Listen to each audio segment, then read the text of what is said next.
On the money front, we all start from a place of not knowing. No one is born understanding how money works. Not a single one of us. The educational system doesn't help us along that journey. But what I will also tell you, 25-year-old self or younger, is you have learned a lot about money informally. And you may spend the rest of your life trying to learn and unlearn what you learned informally. And that's okay. My name is Emily, and I'm the CEO and co-founder of Plenty. My husband and I co-founded Plenty after we began merging finances ourselves and were shocked to find what a mess that could be. We'd both been in Silicon Valley for over a decade each in fintech, and so we settled to build something better. Today, Plenty is a wealth platform helping modern couples invest and plan for their future together. We bring the investment strategy and the products of the wealthy to the everyday household. But we also know in relationships, it's not just about great products and tools, it's also about the conversations. And talking about love and money is still very new. So that's what we set out to do in our podcast, to hopefully make it a little bit easier for everybody listening. Today, I'm very excited to bring Ed onto the show. Ed comes from a storied background of having an MBA, an MA, MS, CFP, CFTI, and he works to help couples fulfill their happily ever after love and money story. It's no secret couples struggle to connect on their finances, but it doesn't have to be this way with the right type of help. Bringing together the worlds of financial planning, couples therapy, and financial therapy, Ed guides couples in and becoming the heroes of their love and money story. I'm very excited to welcome him to the show today. Emily, thank you so much for having me here today, and I'm excited to talk with you. Well, for everyone listening, I'm so fascinated by the career path that you have had. You started off as a firefighter who got his MBA and then became a financial advisor, then a therapist. What catalyzed each step of that journey? That's a great question. And, it makes sense looking backwards. It didn't make sense going forward fully. Right. But I think, I started as a firefighter partly because I was like, I don't really want to do the college thing. I don't think I'm that great of a student. I had been a high school lifeguard. I looked up to the firefighters. So I was like, I'm going to do that. That'll be great. I don't want to sit behind a desk. And I want to help people. Well, I'm sitting at the fast forward a few years, sitting at the firehouse and, running into burning buildings is cool and all. But, the guys in the off hours, we'd talk about all kinds of stuff, including wives and money. And they would lament about what was happening or not happening. And, oh, I'm not going to show her this money, this side gig money. And I was like, I was 19 and 20, so I didn't say a lot, but I just was listening a lot, And then some of the guys I respected had their financial advisor that would come to the firehouse and show us about investments. And I didn't know anything about investments. And so that was kind of my first intro into this field of investing and financial advisors. And he drove a Lexus and wore slacks. I drove, an old car and, wore jeans. So I was like, he's got something going on. There's something here about this that makes sense. And so fast forward, I met my wife who was finishing up dental school, and that rocked my world in so many wonderful ways, but also in I obviously knew dentists and doctors made more money than firefighters. I don't think that's any secret either. But when we started talking about what she's going to make and what her friends are going to make finishing medical school, I was like, oh yeah, this is a big deal. And if we're going to partner together, I kind of got to get up to speed at a whole nother level here. And she loved being a dentist and studying that and wasn't super interested in the money side. So, I started reading dental economics journals and I was becoming more of a nerd. And, fast forward, I'd leave firefighting. We're married. I'm like, I'm going to be a financial advisor. This is going to be great. And then I realized this industry is way complex and there's so many moving pieces. But the long and short is I'm going to get my MBA. I'm going to get my CFP because I just want to know how money works. If I understand how money works, then everything will be okay. The money problems that I'm feeling with my spouse, the things I'm seeing with my brother, the things I'm seeing in her family, all the things, right? I'm like, if I just know, then it'll be okay. And I got to tell you, just knowing how money works did not solve all the money problems. And maybe you could have told 23-year-old Ed that on the front end of all that effort, but I went through it. And as I say that, I think, 17 years into this journey, culturally, we've moved a long ways in understanding that there's a psychological relationship with money. The conversation about it was not as large as it is now. So it's changed a lot. But that to be said is I went back to school to become a therapist ultimately because it's like they know how people work. And so one thing led to Do you another, remember? go ahead. Do you remember what that conversation was like with your wife when you're like, I've started working as a financial advisor. This isn't it. I want to go back to school to become a therapist. Oh yeah. I mean, so there's a lot more context and story behind than what I'm sharing today, but she knew I wasn't fully happy. I was trying to figure out, and this is more personal side of it is I had grown up on the West Coast. I moved in a very liberal environment, moved to Houston. So I was in a very conservative environment, and the views of the world, as we all know, not the same thing. And part of that is, for me, religion. And so I was like, one view of God, very different view of God. You're both saying they're true. I don't get it.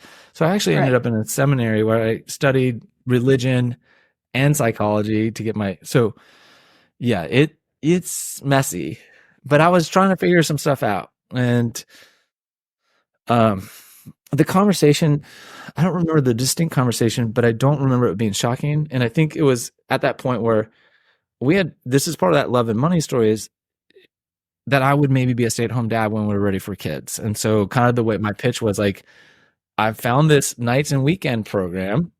So you'll work during the week. I'll go to school on the weekends. I'll watch the baby during the week. You'll watch the baby while and oh man, it worked out, but that experience left me with more questions because now I came from the world where finance, we don't talk about psychology. And then I went through therapy training and they don't talk about finance, right? They don't talk about budgeting or the meaning of money or anything, taxes, account, none of it. They would rather not talk about math or money. But Which you want to talk about, unfortunately is part of life. yeah. And I mean, you want to talk about your shame and your fear and how your family wounding.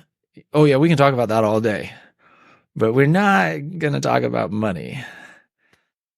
So that's what led me on this, so this journey keeps unfolding. And I found this great group of professionals called the Financial Therapy Association, which were therapists and financial planners are saying, we both have something here, but if we bring it together, we'll have something even better.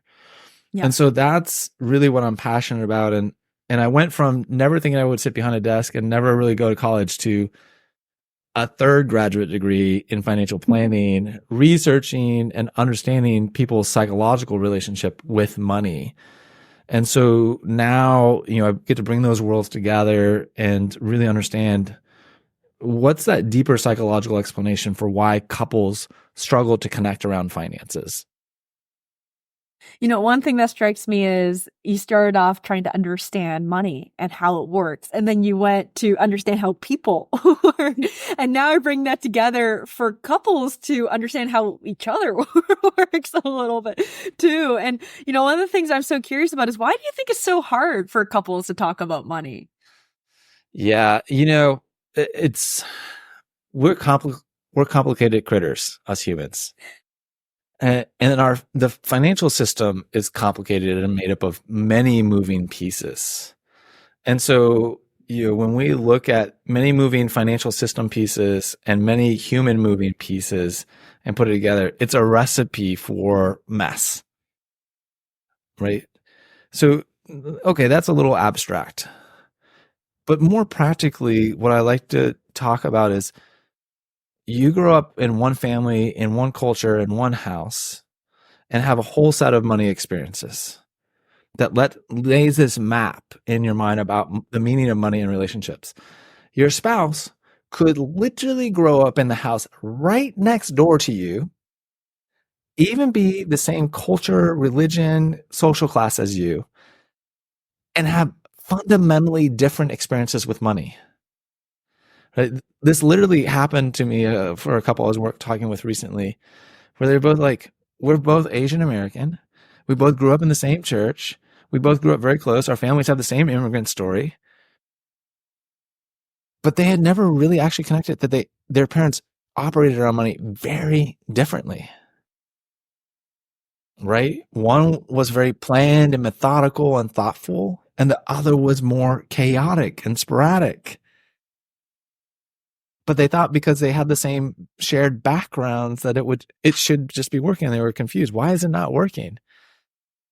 Does that mean they're not compatible? No, this is where there's a lot of hope. Is I think that initially differences feel like a difficulty, but differences actually can become a differentiator, a strength for a couple. Because when we come and approach any money problem that we need to solve, different perspectives are better. They offer value because two heads are better than one. That's the cliche phrase, right? But I do think that there's truth, but it's in how we approach each other when we uncover those differences. And unfortunately, when couples face those money differences, they see them as a problem, not as an opportunity. Yeah.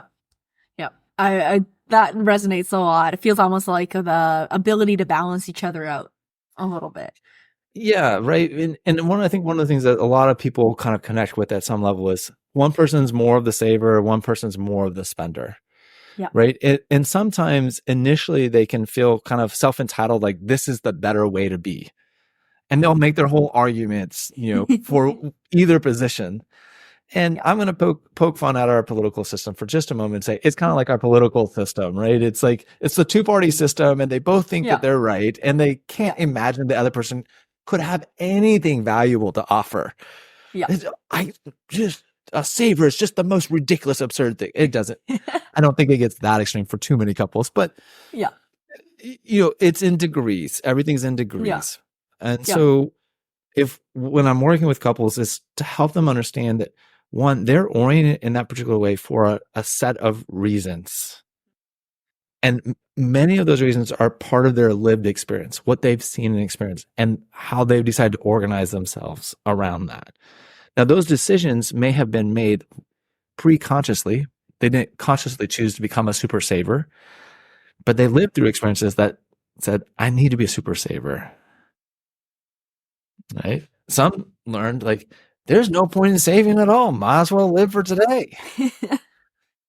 And so from a financial therapy perspective, we have to start to open that up and then to start to challenge that belief system and the emotions that are tied to that belief system. When we work with couples, something that has continued to strike me over time has been that sometimes those differences actually are reasons for attraction. It's like, oh, they know how to really live and enjoy it. I'm not used to thinking about that. And that's new. That's different. That's also exciting. That pulls in that initial attraction. As a partnership, though, I can also imagine that can make it hard too at times. You nailed it. That happens so often. And the funny thing is, what we don't know on the front end of this is what attracts us to a partner can sometimes become what drives us nuts about them down the road. Marriage. Right? This is the life of a long-term intimate relationship. Yeah. Right? And we know from years of research and from practical experience, like the couple's intimate relationship path is relatively predictable. Couples have to go through a phase of infatuation. Right? Where you lose yourself in the other person. If you don't do that, the relationship doesn't make it. Right? If you become disgusted enough by the person in the process of dating, you break up. Yeah. But if you become more and more infatuated and you're head over heels, as the phrase says, you fall more and more in love with this person and you kind of, for a period of time, lose your own sense of who you are in this relationship. So there's this deep blending and there many processes are unlocking at a biochemical level in our brain to bond with this person. But what happens is, from a psychological perspective, we cannot maintain this fused or deeply joined phase forever. We have to kind of start to unblend a little bit and come back out and be our own people while maintaining a connection with the other person, not losing it. right? And that moves into this middle stage of the relationship. And that pulling back apart is where a lot of the conflict really starts to show up as people are trying to define, who am I? Who are you? Who are we? I love that framework too, that there is that very natural progression where actually it's almost counterintuitive. It's like there is actually this fast blend at the beginning, Yeah. but you define who are you, who am I, and who are we afterwards. I love that. Right. And so if the couple can work through that tension and that strain, think about it kind of like going from freshman year in college to senior year. It's an identity crisis. I'm no longer a high school student, but I'm like, I used to be cool or whatever my identity was, but now who am I? Right. Like, so there's this identity formation that's happening. And then, if you navigate that well, in the long run, you form an intimate, relatively stable relationship. Right. So this is kind of that ideal arc. Now, if we peel back the layer, go a deeper layer on psychology, there's this incredible field of psychology called attachment theory. And it basically tries to study how infant caregiving creates relationship maps in our brain that we then carry with us through our whole life about what close, intimate relationships are like. Yeah, tell me more there. So how does this play out from, some of the attachment theory? Like, how does that play out in someone's relationship? Right. So if you're not familiar with attachment theory, at the 50,000 foot view, it basically says we fall in one of four types of relational bonding: secure, anxious, avoidant, or disorganized. In the simplest descriptions, a securely attached individual generally has a positive view of themselves and a positive view of others.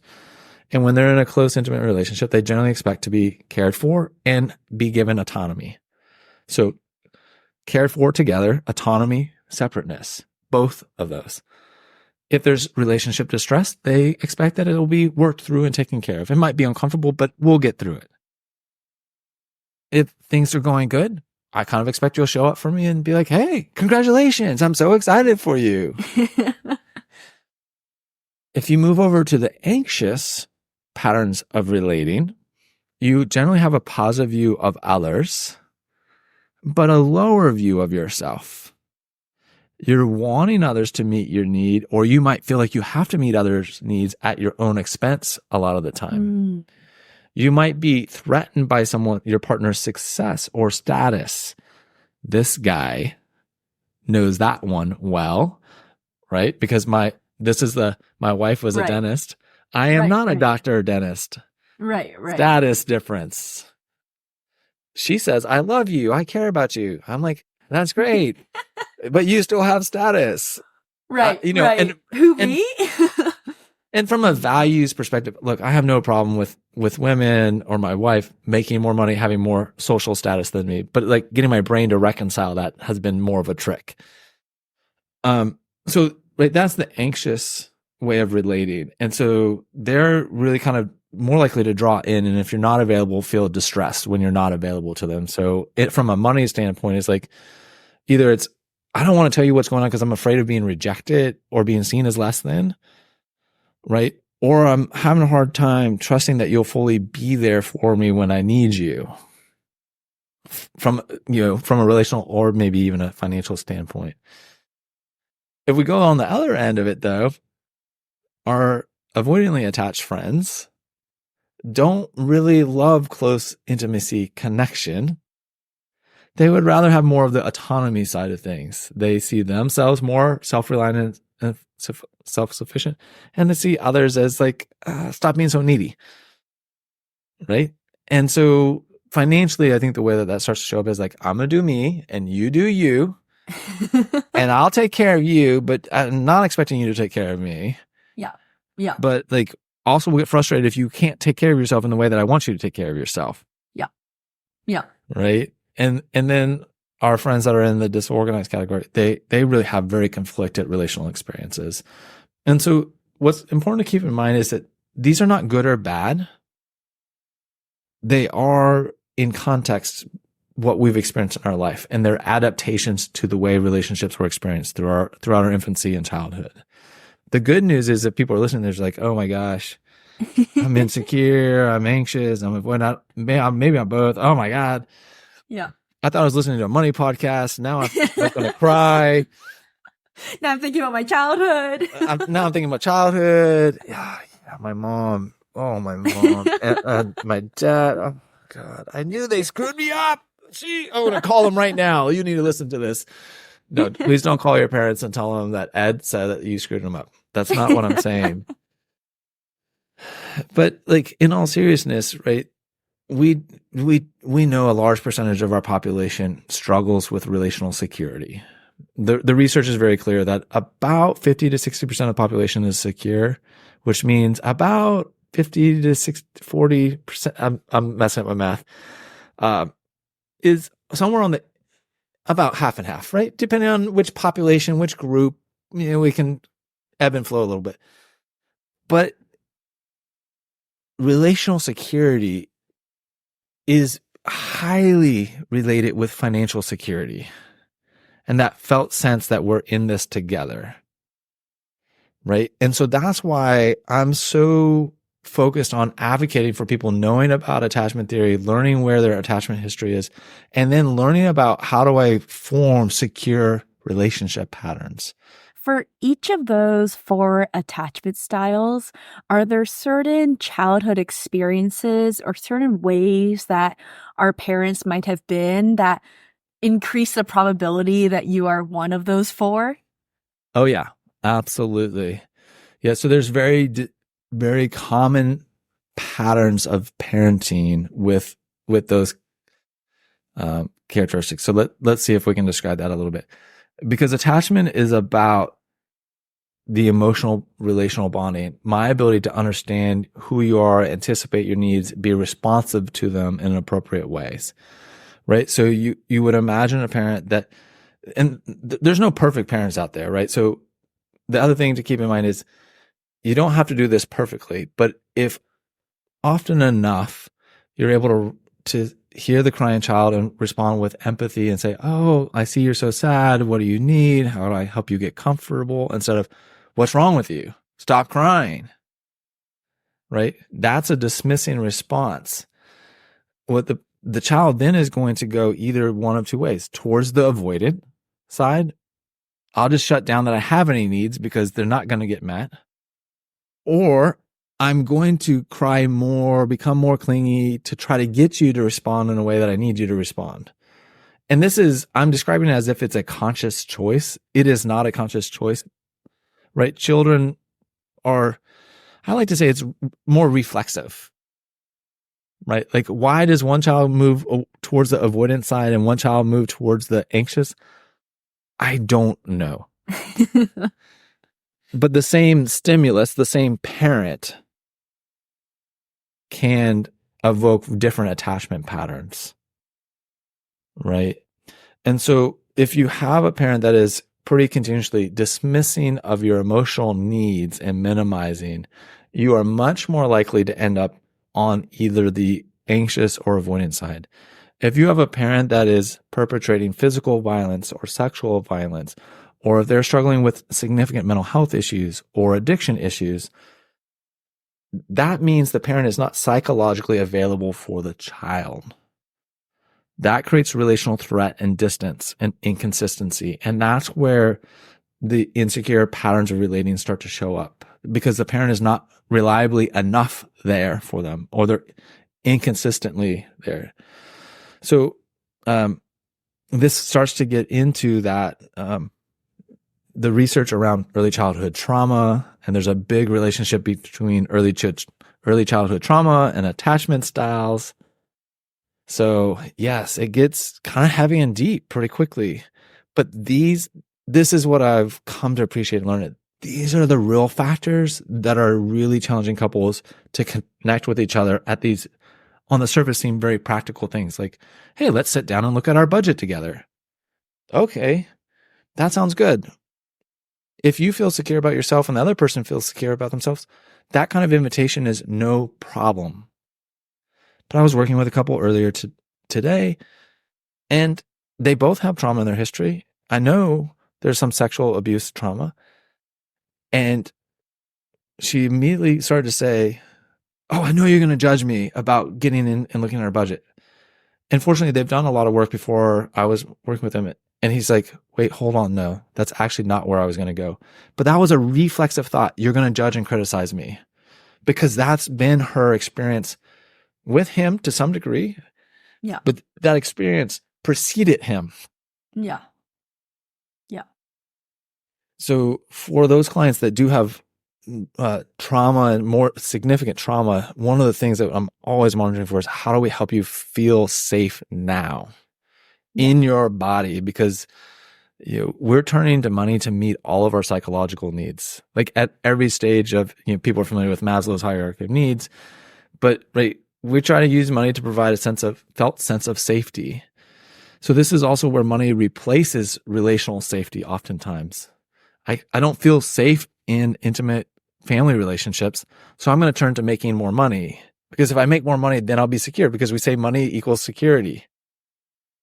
But then we make more money, but we paradoxically feel less secure. Oh, well, I guess I got it wrong. I guess I just got to make more money. Fast forward, make some more money.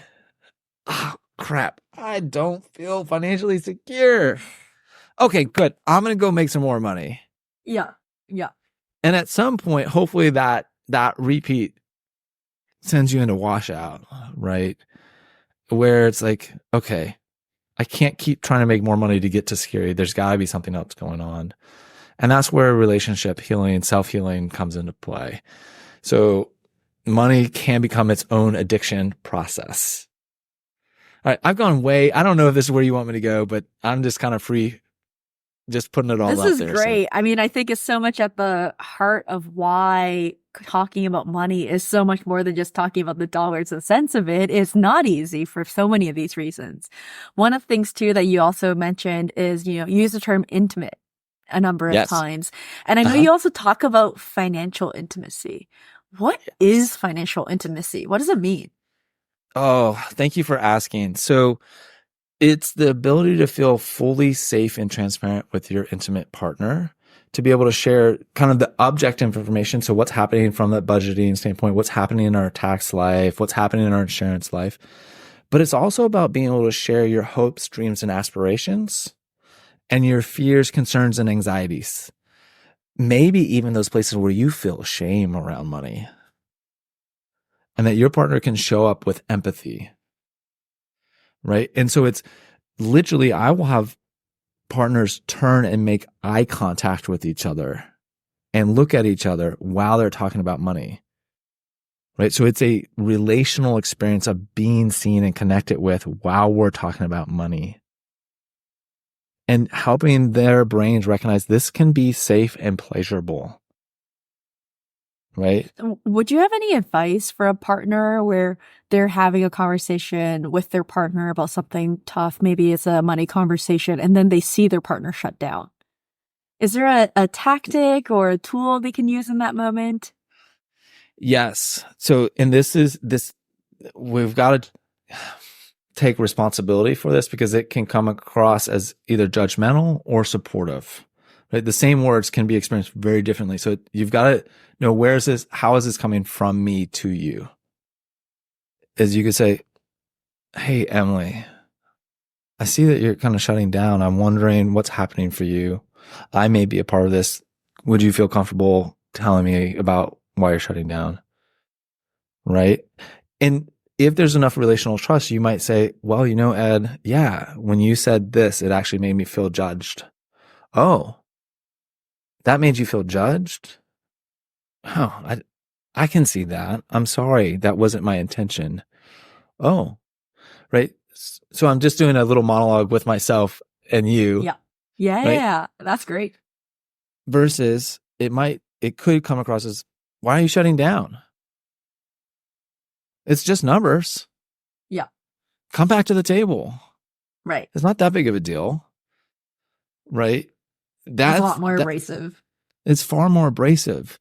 So the encouragement is to show up in a non-abrasive, non-judgmental way with a softness of personhood, if you will, because that's what will allow them to open back up. But we're very sensitive to genuineness versus you're just doing this because it's the right thing to do and you're trying to game me.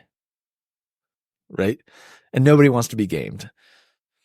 Now, if here's the thing is, if you've not had that type of experience before, it may be very hard to offer that type of thing for your partner.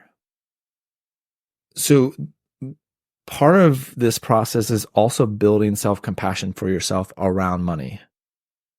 If you're not able to show up for your partner when they're shutting down around money, then it may take some learning how to show up for yourself when you shut down around money. Yeah. Are there any tips for how to even navigate that when you realize like you're the one shutting down, to even catch that or see that? Oh, yes, there's a lot of different ways to do it. Fortunately, there's a lot of different ways. One, and this is something that I'm spending more and more time working with my clients with, is starting with body awareness. So there's some pretty common ways that our bodies move when we shut down. One is to slouch, right? Another I'm a is sloucher, for right, sure. right. When I'm feeling scared or intimidated, I'll just kind of start slouching down more and more and more and more and more, right? Or our shoulders will roll forward and inward. And we're trying to protect our self that lives within our body, that the psychological self lives within our body. For some, it can be a kind of a cramping or a bloating in the stomach, right? A tension in the jaw, right? These are all signs that something is happening.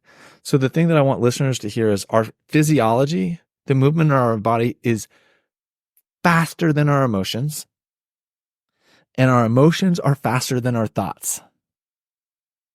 And we can't control our emotions and thoughts if our body is not feeling safe. So if we want an order of operations for talking through money conversations, most of us start with logic, reasoning, or some of us go to emotion, right? But really where we need to go to is, can I get my body to feel safe right now? Because if my body feels safe, then my emotions are more likely to be regulated, not over the top or shut down. And if my emotions are regulated, then my thinking can become much more clear and coherent. Rational and relational, not just rational. So for people listening, that might be a newer concept, even just that awareness of what's going on in the body. How do you learn that? Yeah, Google is a great resource here, right? You can Google building body awareness and you will find plenty of resources. Mindfulness practices have many body-based exercises, right? So there's not one right way to do this. There's many different ways. And my encouragement is to explore and be curious to figure out what works for you. Right. Is there also any tips you have, when the classic situation where things start to get heated and things are escalating? What are some tools or tricks that, couples can use with each other to kind of bring it back down, maybe bring in some body awareness? Yes. Well, and that's where I think there's this place of taking self-accountability. So knowing or mapping who is more likely to escalate faster. And if you're the faster escalator, how do you bring yourself back down? We can't control anybody. Well, we try, but it's doomed to failure, right? We can't even fully control ourselves, but what we can do is influence ourselves. So what we want to do is recognize our warning signs that we're moving up that Richter scale before we blow the lid. And that is an important self-awareness practice, because sometimes it's so normalized in our life and our experiences to fly off the handle that we just think that's the way it is. That's the way it has to be. And I hear, that's my culture. That's my family. Yeah. Well, yes, true. And that doesn't mean that's the way you have to live. It's going to take more work for you to learn how to stay regulated. And this is not about denying anger, self-protective anger or self-protective rage, right? There's a healthy place for anger and rage in our psychological makeup. So this is not about denying having those things, but it is recognizing that they can be quite destructive in inappropriate times. I want to feel protective anger and rage if someone's trying to physically attack and kill me. Yeah. Yeah. But if my partner is coming to talk to me about the budget, I probably don't want to feel that level of intensity, even though I may. Right. So this is also where I'm a pretty big fan of agreeing before you're ever in a conflict cycle. And it may take repetition to say, we're going to start using timeouts, adult timeouts. Because what we're doing is we're trying to our bodies cannot stay enraged forever. Not possible. Our bodies are wired to come back out of that state. It usually doesn't take that long, usually.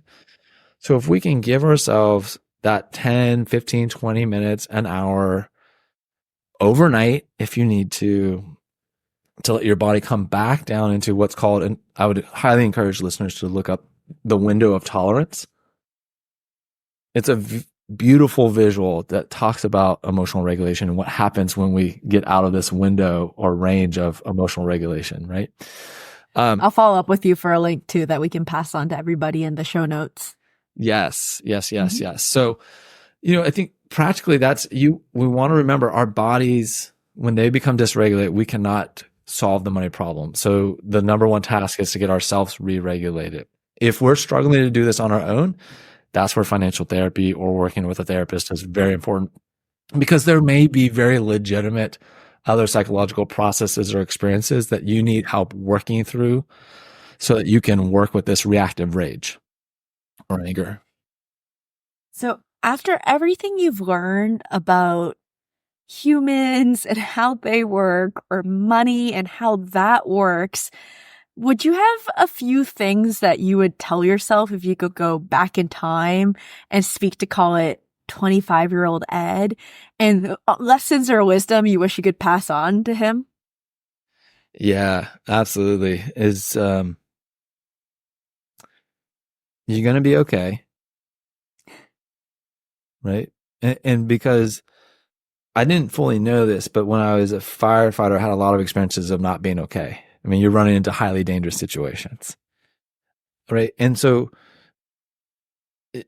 the message translate is, if you've had terrifying experiences in your life, you can get to safety. It may be hard as hell, and it may take a lot of work in figure out what that actually feels like, but you can get there. On the money front, we all start from a place of not knowing. No one is born understanding how money works. Not a single one of us. Especially not with this educational system. The educational system doesn't help us along that journey, right? But what I will also tell you, 25-year-old self or younger, is you have learned a lot about money informally. And you may spend the rest of your life trying to learn and unlearn what you learned informally. And that's okay. But you can make real progress. And that's what I enjoy now about being at this point in my life, is 17 years really of kind of like post-firefighter life, 10 years as a therapist, and really 10 years of being in therapy pretty intensively, a good part of that chunk. As I spend time with people, there is a real difference between people that are early in their own mental health healing journey and people that have been working it for sometimes years. So if you're feeling overwhelmed or like you haven't progressed, there is certainly hope. You do need to stay with it. You're going to have your setbacks, but there is progress. There is no perfection. There is no perfect state of Shangri-La mental health, as far as I know. Yes, I know some people think that they've reached enlightenment. I disagree, but that's Ed. So yeah. I love that. Ed, thank you so much for making time for our show. I have 2 fast lightning round questions for you to wrap things up, if that sounds good to you. Let's do it. First one, what's a bucket list item that you and your wife share? Oh boy, put the financial intimacy expert on the map. I think we're accomplishing one of them this year. We're going to France as a family for a month. That sounds incredible. Yes. So a deeply shared value of my wife and I's is travel. And so early in our marriage, we made a laundry list of all the places in the world we want to visit. And so we're slowly working through that, and happy to say that France is this year. So that's kind of a singular event, but also part of the bigger value set for us that we're oriented towards. Yeah. I love that you have aligned that. Second question, who's your favorite superhero when you were a kid? He-Man is the first thing that came to mind. Yeah, He-Man. Yeah. Absolutely He-Man. love it. Yeah. Awesome. Ed, thank you so much for making time, for sharing so many of your thoughts and tips for everyone listening. I will follow up. I'm very excited to delve into all of this attachment theory thinking too, personally as well. So I'm excited to also share all these links with everyone. Wonderful. Thanks for the opportunity and the work you're doing. Bye.